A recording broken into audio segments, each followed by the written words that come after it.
Bonjour.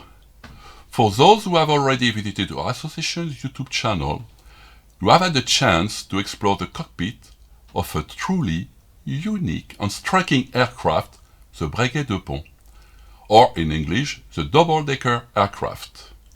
More precisely, this model is the Breguet 765 Sahara, aircraft number 501. This is more than just a story of a single aircraft, it's a saga. The legacy of an entire family of planes, beginning with the great-grandfather, the Breguet 730 seaplane, the grandfather, the Breguet 761 prototype, the parents, the Breguet 761S, the children, the Breguet 763 Provence, used by Air France, and the Breguet 765 Sahara, operated by the French Air Force. And let not forget the uncle, the Breguet 764, designed for anti-submarine warfare, though it sadly never made it into service. All of these aircraft were born from the vision and determination of one of France's pioneering aviation minds, Mr. Louis Breguet, a true innovator who left an indelible mark on aviation history. And who better to speak about Mr. Louis Breguet and his visionary approach to air transport than his grandson, Mr. Emmanuel Breguet, historian and author of several books, including those dedicated to Breguet aircraft.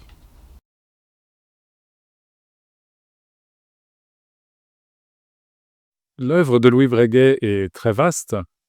Comme on le sait, il démarre vers 1907. Il va passer quelque temps à essayer de faire voler des gyroplanes, ancêtres de l'hélicoptère, mais il comprendra que c'est trop tôt et que c'est pas le moment. Et il va rejoindre ses camarades pionniers de l'aviation et faire des avions plus classiques. Tout ça dans la période, évidemment, avant la guerre de 1914. On a un fait significatif, je trouve très, très symbolique, c'est ce vol dans la campagne douaisienne, car Louis Breguet est à Douai, dans le Nord, à l'époque. On voit ce biplan, on voit ce décollage extraordinaire où il y a 11 personnes à bord de ce biplan, et nous sommes en mars 1911. Et on peut vraiment considérer que cette image, ce fait, ce vol, est un symbole de la volonté de Louis Breguet de faire aimer l'aviation, de la faire partager et d'emmener le plus de monde possible dans cette aventure.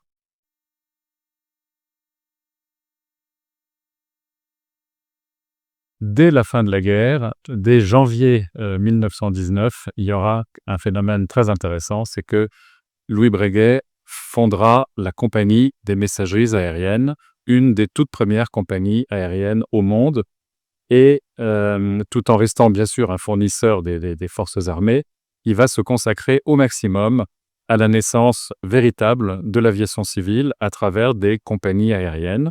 Donc la sienne, sa toute première, c'est la compagnie des messageries aériennes. Ensuite, il va en racheter d'autres et il va constituer un petit groupe auquel il va donner le nom d'Air Union, dont il restera toujours le président. Et Air Union sera une des compagnies qui vont constituer Air France en 1933. Et Air Union sera le plus gros morceau en termes de nombre de passagers transportés, de kilomètres parcourus, du nouvel ensemble qui s'appelle Air France.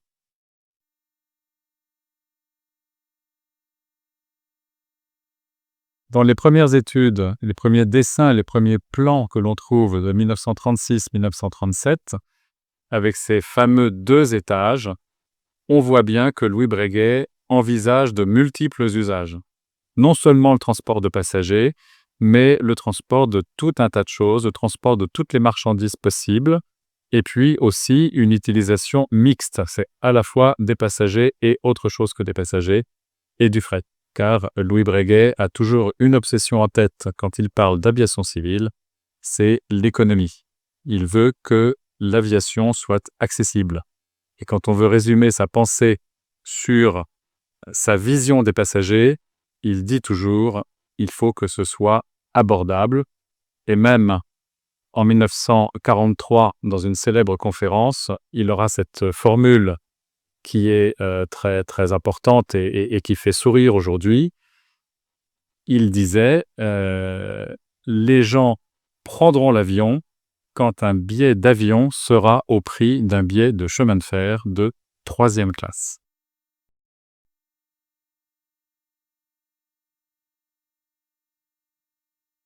Le Breguet de pompe, c'est comme ça qu'on l'appelle, va connaître en fait trois versions, si on peut dire. Il y a la pré-série, il y a le Breguet 761.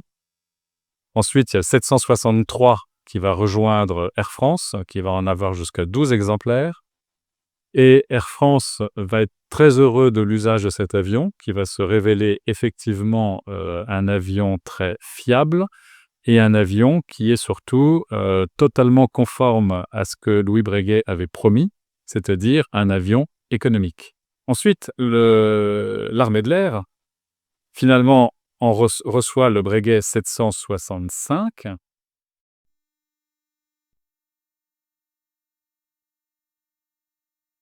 L'avion va participer au pont aérien de Berlin. L'avion va être mis à toutes les sauces lors des événements d'Algérie. Et l'avion également pour la base d'essais nucléaires qui était dans Sahara à l'époque, à Reagan.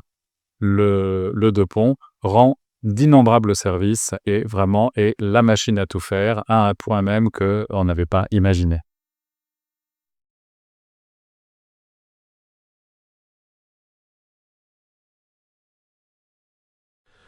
To introduce you to the Breguet deux ponts saga, I'll start with what I call the great-grandfather, the Breguet 730 seaplane. It all began in the spring of 1935 when Louis Breguet replied to a French Navy specification for the development and construction of a seaplane for long-distance maritime exploration. The prototype of the Breguet 730 seaplane made its first flight on April 4th, 1938, but the war put an end to the development of this aircraft and only 2 were built. It's worth noting, however, that there was a sequel, as in 1946 2 modified aircraft called the Breguet 731 were completed. As you can see in these photos, the main difference between the 730 and the 731 was a completely reconfigured nose. In 1946, the government issued a requirement for a new heavy cargo aircraft, something that France did not have, with a call for tender for a mixed transport aircraft that would have a range of 2,000 kilometers and be able to transport bulky loads. Louis Breguet's response was a double-deck aircraft using the wings and stabilizer of his Breguet 730 seaplane.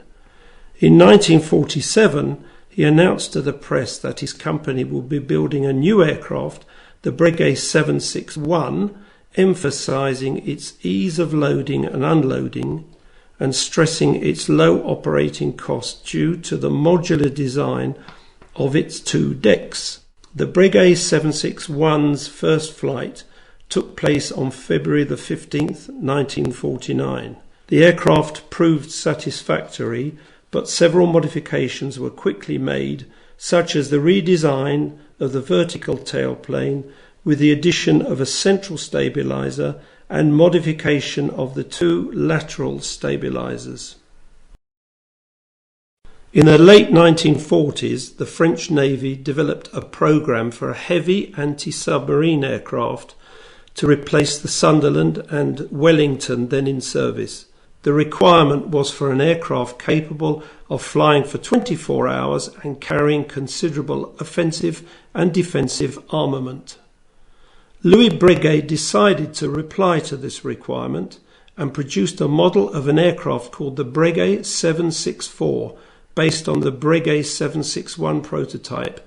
The aircraft, bristling with various antennas, dummy radomes and turrets, made its first flight in 1951.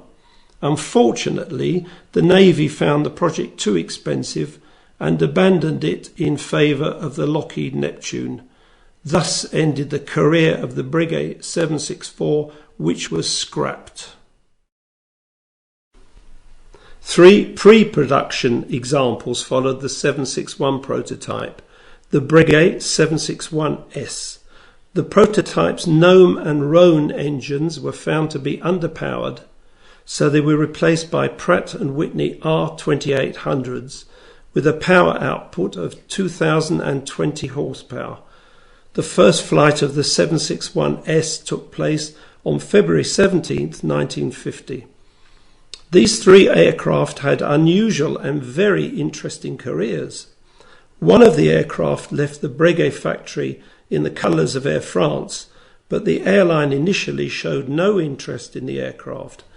In February 1952, this aircraft was loaned for almost a year to Air Algérie, which used it primarily for cargo transport, and it logged 700 flight hours.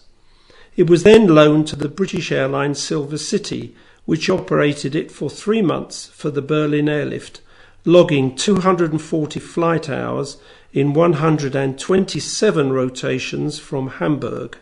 The other 2 aircraft served mainly as testbeds for military missions such as transport, and were even used for airborne drops of heavy loads.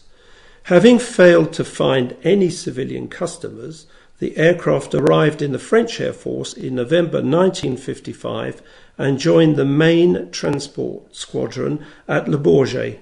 Here they are in this photo, showing the 3 Breguet 761Ss that flew over the Champs-Élysées in the July 14th Bastille Day parade in 1957.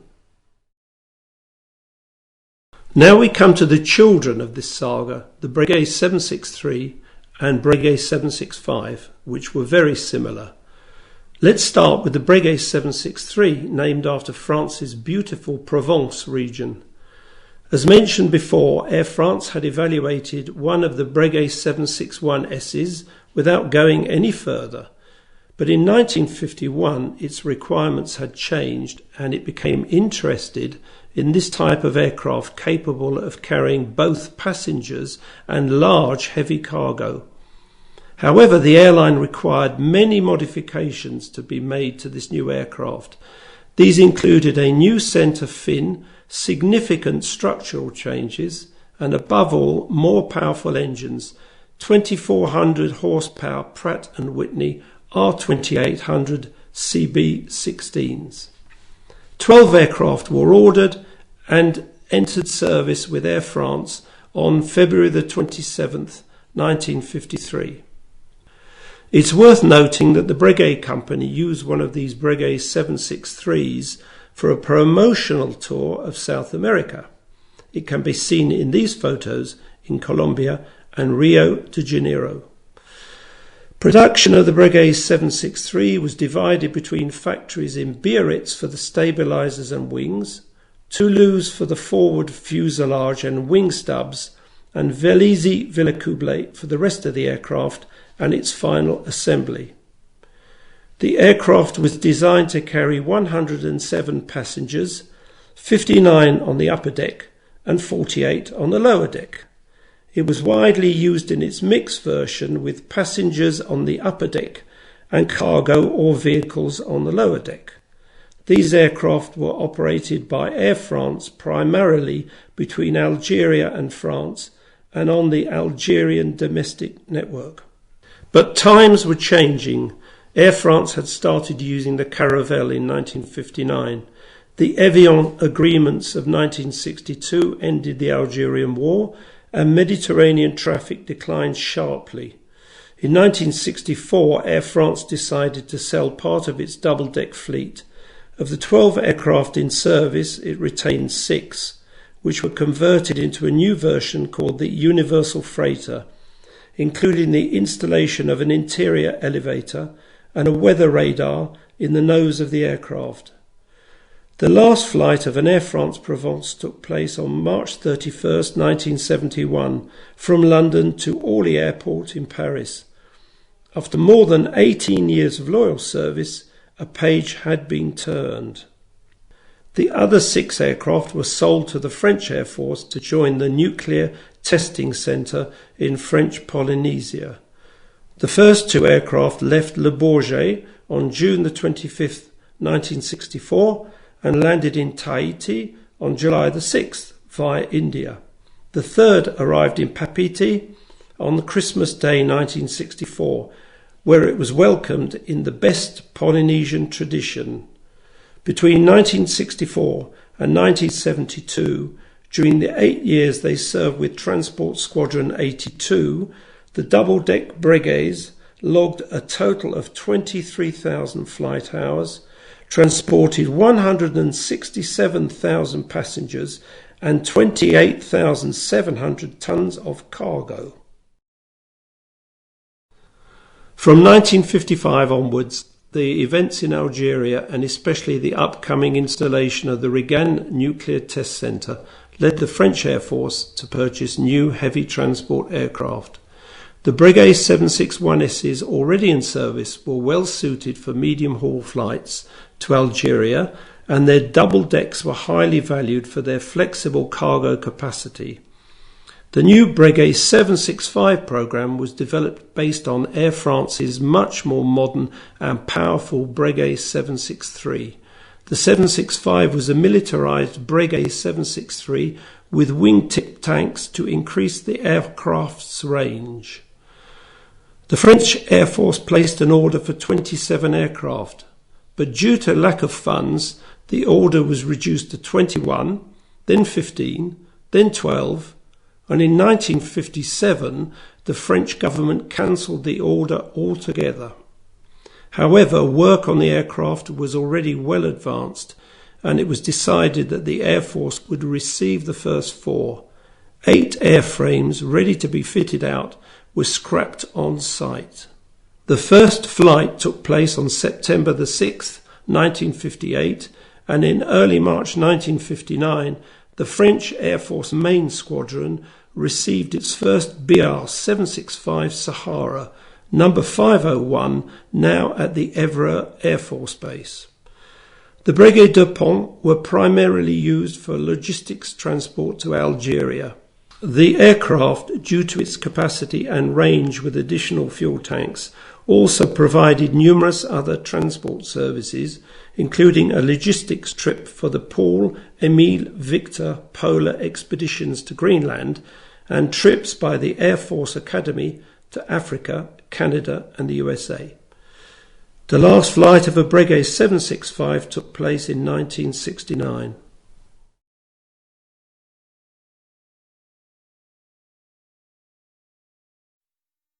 Aujourd'hui, de l'aventure du Breguet de Pont, il reste 3 appareils.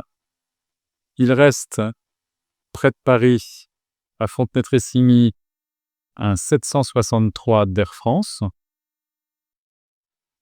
Et il reste 2 765 Sahara de l'armée de l'air. L'un est aux ailes anciennes Toulouse et l'autre, celui qui est le plus en vue, celui qui est le mieux mis en valeur aujourd'hui, c'est celui de la base d'Évreux, de l'association Le Deux Ponts de l'Eure, présidée par le colonel Patrice Lemaure. Et d'ailleurs, je dois dire que je suis très admiratif du travail que font ces 2 associations. Et surtout, je dirais qu'au nom de la famille et au nom de tous ceux qui s'intéressent à l'histoire de Breguet, je remercie non seulement le président de cette association, mais également tous les bénévoles qui ont fait un travail fou ces dernières années et qui ont vraiment rendu l'intérieur de nouveau accueillant. Je pense en particulier au poste de pilotage. Et je trouve que ce travail est absolument extraordinaire et je sais qu'il va se poursuivre et c'est une grande satisfaction. Donc un immense merci et un hommage mérité à cette très très belle association, à tous ses bénévoles, à son président.